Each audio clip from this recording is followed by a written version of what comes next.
আরে এখানে রক্ত কিভাবে আসলো? জানি না মাওলানা সাহেব, আমি তো এর ভিতর দুধ নিয়ে এসেছিলাম, কিন্তু রক্ত কিভাবে হয়ে গেল?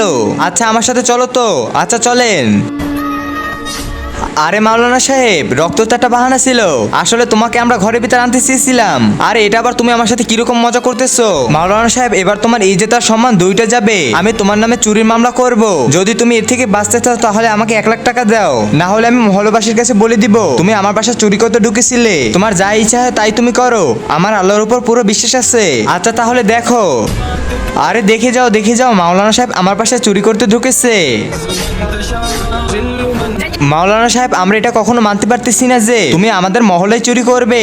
আরে ভাইরাও মিথ্যে কথা বলতেছে, তোমার বিশ্বাস না হলে ওই বাচ্চার কাছে জিজ্ঞেস করতে পারো।